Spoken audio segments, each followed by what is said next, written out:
Welcome to What If. I don't really know what to expect out of this show. Don't know if it's going to be super important to anything or if it's just going to be kind of a fun sideshow. Loki surprised me with how important it ended up being, so I guess we're going to find out.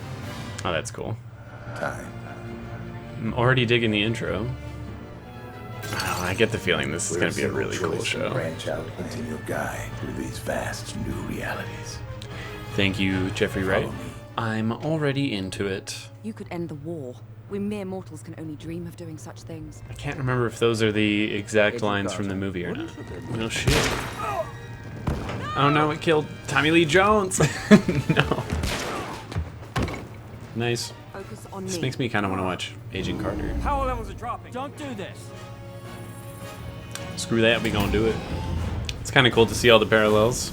Almost the exact same way it went down with Steve. She better be, like, ripped.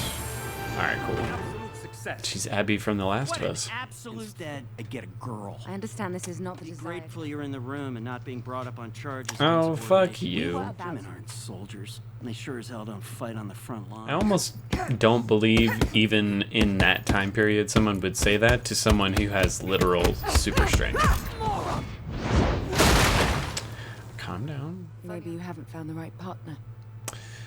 It is kind of sad, because that means Steve's never gonna, meet Tony and, every other Avenger in this universe. But that means Peggy probably will, and that's cool. Seems like we're going through the basic, plot points of Captain America, the first Avenger. They're gonna get through like the whole movie in this very short episode. People running around the place. I mean, I guess they're just gonna do it anyways. Same thing happened with Steve. Again, the parallels. It's gonna be awkward. Badass, let's go. It took me a minute, but I am really liking the animation style. Damn, she's like way more badass than Steve was right out the gate.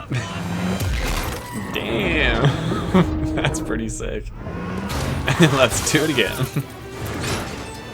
Damn, that was also really cool. Oh shit. They're dead. They're dead.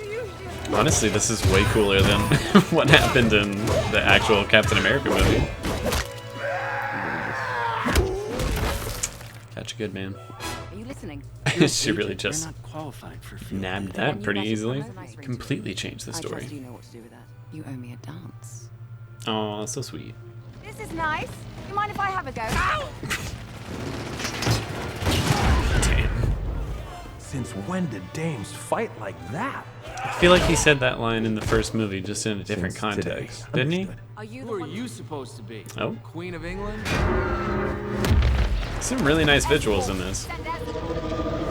That is so cool. Another very neat change. Steve Rogers is technically the first Iron Man. It's cool that they got Sebastian Stan. Yeah, she's fucking them up. And so is Steve. have a war to win? I feel like we kind of got gypped out of an awesome movie. This is really cool. That's pretty sick. Nice. Pretty fucking cool. But how did it all go wrong?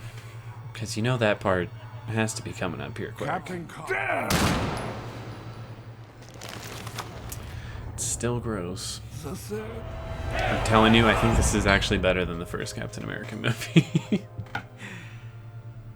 Just kiss already. You're my hero, God. too. What's gonna ruin it? Hey, Barnes, Damn stole a it. Jeep. Stark. Damn it. Pretend I'm not here. No, goodbye. Oh, this is the train moment. Who's going down? Is it gonna be Steve? Is it gonna be Bucky? I feel like knowing the way this scene plays out in the original, it wouldn't really make sense for Bucky to succumb to that fate here. It would make more sense for that to be Steve. But let's see. You almost ripped my arm off. What's your status? Yeah, it's definitely gonna be him that dies right here. Or maybe he actually dies. Okay, that's also a little different than how it played out originally. Damn. mean, he was in the suit, so there is still a chance that he could live and become, a slave to Hydra the way Bucky did. You said the Hydra Stomper was indestructible. I feel like that could be hint hint, he's not dead. He should never have been in the field in the first place. Shut up. I will tell you nothing. He told me everything. According to our German guest. That was really cool. She's so badass. Again, I wish they had done this kind of stuff with Steve in his first movie. I feel like people would have been much more on board with his character from the get-go. I feel like it took a little bit longer for people to really get behind his character. Or it did for me. Shit. Well, that was Are they gonna throw Loki into this or something? Like, what are they doing? They're doing it differently. I don't know what's happening. I need a plan. I have a shield. It's a little different than Steve. He always had a plan. What the hell is that? Yeah, good job, bro. Damn. Okay. Yeah, this doesn't exactly seem like an ideal situation. Nice. Oh, that's cool. Getting some Wonder Woman vibes from that. I think you're gonna need to figure something out here. Oh, Steve. Oh no. Saturday night.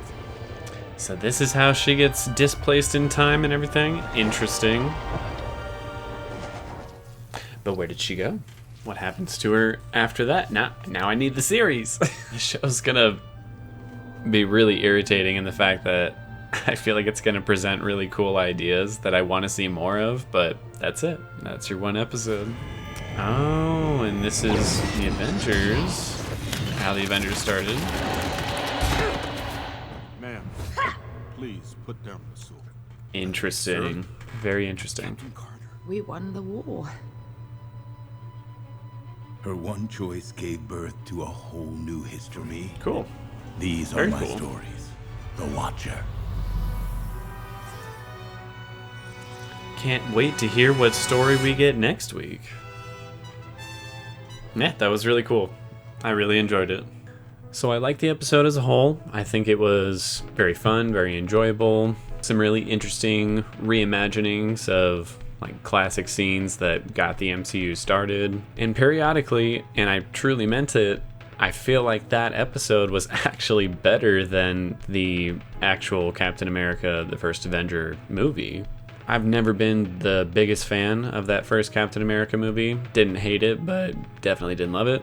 And they reworked it here with Peggy's storyline, in my opinion, to be much more energetic and exciting. And I understand that things are obviously way different when it comes to animating a show versus creating a live action adaptation. But all I'm saying is, I didn't think this episode was better than Captain America the Winter Soldier, but I definitely think it was better than the first movie.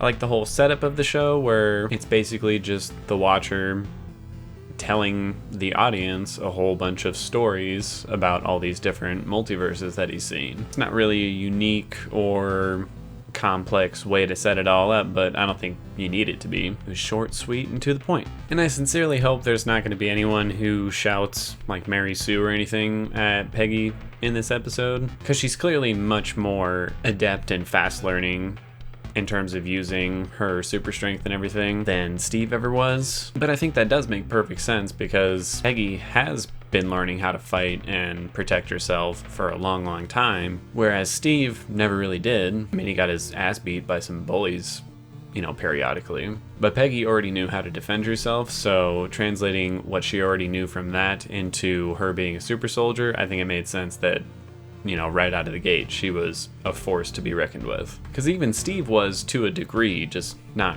quite as cool as all that. It's also kind of a neat flip that they basically had Steve be the first Iron Man. They called it, the Hydra Stomper, the whole episode. But we all know what that is. That's the very first Iron Man suit from the first Iron Man movie. I don't particularly feel like the, tentacle monster at the end was super effective. I feel like that was a good opportunity to throw in a villain that Marvel hasn't been able to do before, or a villain that we already know and it's, a nice little callback. But instead it's just, partial Cthulhu, which I'm sure there's a Marvel villain that fits this description rather well, but still, I feel like this moment could have been a little better if they had changed that up. But I did like how she had to push it through the portal, and that's how she was, lost in time, as opposed to how it happened with Steve. To be perfectly honest, this way actually makes a lot more sense. Animation in this episode, honestly, it's a ton of CG, which normally I hate in animated shows. But here, the motions and the way they utilize that, it looks really, really good. I will admit, it takes a minute to kind of get into the art style, but I'd say about halfway through the episode, I was really enjoying the animation and the style of everything. I will not have any trouble getting through the rest of this show based off of the visuals. Music in the episode was really good. It honestly just matched the first Captain America movie rather well. I'm not even fully sure if they didn't just recycle some of that music. I wouldn't be entirely surprised. And if they didn't, then they did a great job replicating it. Voice acting, I obviously have to give it to Haley Atwell. She did a fantastic job. And like I said, made me actually want to see a live action version of her as Captain Carter, because she was really charismatic. She was quite different from Steve in a few ways, and also quite similar in others. The character seems nuanced enough to me to continue on in some way, and Haley Atwell is a big reason why it all works so well. Editing and pacing, it was very well paced actually. Again, it took the basic plot of the original Captain America movie and condensed it by a lot, which actually worked a lot better because, in my opinion, the first Captain America movie drags quite a bit during a few sections of the movie. And this episode basically just cut all of those sections out and focused on the more important bits. Overall, I'm gonna give this first episode an 8 out of 10. Don't want to rate it too high because I don't know, what's coming down the pipeline for the rest of the show. And at the moment, it doesn't seem, super important because as of now anyways, it's just a fun side story that answers the question, what if? Which makes perfect sense. That's literally what the show is, so I'm not mad about that or anything. But I will say if the show never gets to a certain degree of importance, then it can only ever be, a fun sideshow. And if that's all it ever is, then I don't think it'll ever be anybody's favorite. But I could be very wrong about that. Who knows? So I will see you all next week. Unfortunately, I won't be able to do a live reaction, but I will definitely be reacting to the episode as soon as I possibly can. And if you made it to this point in the video, leave a comment down below as to what multiverse story you think next week's episode is going to be about. I feel like it's probably going to be the T'Challa episode where he's a different version of Star-Lord, but that's just because it was a big focus in the trailers and I'm kind of hoping for it. So I will see you all then. And that's about it.